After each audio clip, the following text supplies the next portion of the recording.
మనం రెగ్యులర్గా తినేటటువంటి బీపీటీ బియ్యం కిలో 50 రూపాయలు చొప్పున 10 కిలోల మూట 500 రూపాయలు.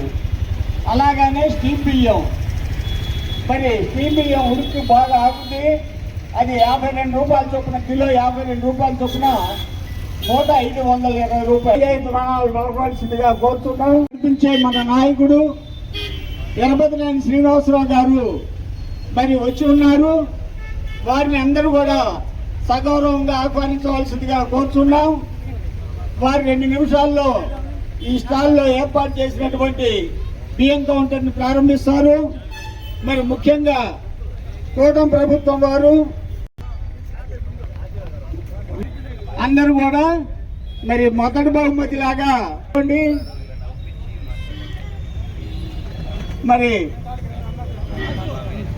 జిల్లా డిఎం గారు కూడా వచ్చారు, అందరు నాయకులందరూ కూడా వచ్చారు. వారందరికీ కూడా ఘన స్వాగతం చెబుతున్నాం. ఈ కార్యక్రమానికి ఇంత సంక్షేమ కార్యక్రమాలు కావచ్చు, అనేక కార్యక్రమాల్లో భాగంగా ఈరోజు ఇది ఒక ముఖ్యమైన కార్యక్రమం. 12 రూపాయల తక్కువలో సన్నరకం బీపీటీ బియ్యాన్ని అందజేయడం జరుగుతుంది.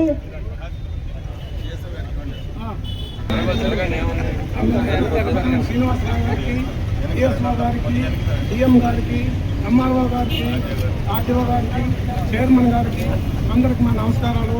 ఈరోజు కూటమి ప్రభుత్వం ఆదేశానుసారం ధాన్యం బియ్యం రేట్లు బాగా పెరిగినాయి అనే ఉద్దేశంతో మా స్టేట్ అసోసియేషన్ వారిని మీటింగ్ పెట్టి కమిషనర్ గారు, చైర్మన్ గారు చెప్తూ ఉన్నారు. దాని అందున నా స్టేట్ మొత్తం కూడా బియ్యం 10 రూపాయలు తక్కువ 50 రూపాయలు ఆ రైసు, స్టీమ్ రైసు 52 రూపాయల కాడికి అన్ని కౌంటర్లు పెట్టి అమ్మకం జరిగింది. ఈరోజు మన ఓపెనింగ్కి వచ్చిన మన ఎమ్మెల్యే శ్రీనివాసరావు వచ్చి అదే నమస్కారం వచ్చిన రైతు మిల్లర్స్కు ఇంకా బియ్యం 5 రూపాయల నుంచి 12 రూపాయల వరకు కేజీకి పెరిగినాయనే ఉద్దేశంతో ముందుగానే ప్రజల కష్టాలను ఆలోచించి ఈ రైస్ మిల్లర్స్ అందరినీ పిలిచి మీరు ఇట్లా బియ్యం 10 రూపాయలు తక్కువకు అమ్మాలని చెప్పి వాళ్ళని ఒప్పించేసి ఈ కౌంటర్లను ఏర్పాటు చేయడం జరిగింది. కాబట్టి ఈ కౌంటర్ పెట్టిన విషయం అందరికీ తెలియజేసి రైస్ కార్డు ఉన్న వాళ్ళందరూ ఈ స్టీమ్ రైస్ 52 రూపాయలకి, సూపర్ ఫైన్ రైస్ అట్లే రా రైసు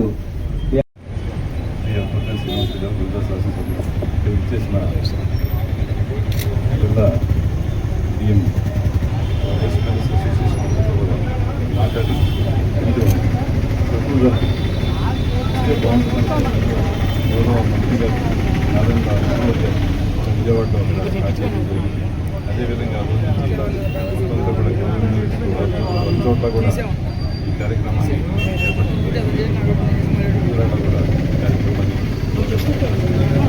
ఆధ్వర్యంలో రాష్ట్ర సివిల్ సప్లైస్ విభాగం గౌరవ మంత్రివర్యులు నాదెళ్ల మనోహర్ గారి నేతృత్వంలో ఎవరైతే పేద వర్గాలు ఉన్నారో, మధ్యతరగతి వర్గాలు ఉన్నారో వాళ్ళందరికీ కూడా మార్కెట్లో దొరికే రైస్ ధరల కన్నా బీపీటీ క్వాలిటీ రైస్ ఇవన్నీ కూడా 10 రూపాయలకు తక్కువగా ప్రజలకు అందించాలనే ఉద్దేశంతో ఈ కార్యక్రమాన్ని రాష్ట్ర వ్యాప్తంగా కూడా ప్రవేశపెట్టడం జరిగింది.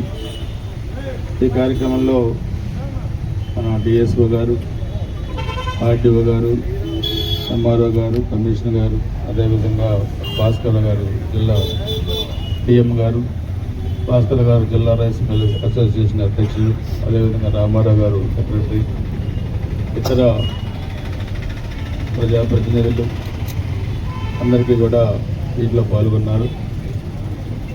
ఇది ఒక మంచి ప్రభుత్వం అని చెప్పడానికి ఇది ఒక ఉదాహరణ. ఉన్న సమస్యలు కానీ ప్రజా సమస్యలు కానీ ఎక్కడ కూడా పరిష్కరించుకున్న దాఖలాలు లేవు. ఆ రోజు రేట్లు ఏ విధంగా ఉన్నాయో కూడా మనం చూసాం. కింది స్థాయి నుంచి పై స్థాయి దాకా మార్కెట్లో ప్రతి రేటు కూడా ఆ రోజు ఎక్కువ ఉంది. కానీ మన ప్రభుత్వం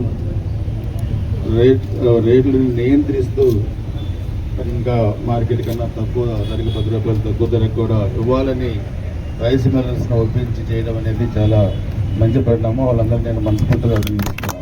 కందిపప్పు ఆయిల్ కూడా ఇదే తక్కువ ధరలకి మార్కెట్లో మరి ఇవ్వడం కూడా జరుగుతుంది. ఈ రైస్ని నెలకు 10 కిలోలు వైట్ కార్డు మీద కూడా ఇచ్చేదానికి ప్రభుత్వం నిర్ణయించడం జరిగింది. ఈరోజు రాష్ట్ర ప్రభుత్వం అన్ని రంగాల్లో అటు అభివృద్ధి, సంక్షేమం, అదేవిధంగా సామాన్య ప్రజలకి మరి జీవనాధారమైన నిత్యావసర సరుకులు ఇవన్నీ కూడా మనకి ఏ విధంగా మనకి అందిస్తున్నారో మనం చూస్తూ ఉన్నాం. ఒక అడ్మినిస్ట్రేషన్ పరంగా చూస్తే ఈరోజు నెంబర్ 1 స్టేట్గా మన ఆంధ్రప్రదేశ్ ఉంది. మరి కేంద్ర ప్రభుత్వ సహకారంతో కూడా మనం అన్ని అభివృద్ధి కార్యక్రమాలతో ముందుకు వెళ్తూ ఉన్నాం. సో అధికారుల సహకారం తీసుకొని కూడా మనం సామాన్య ప్రజలకు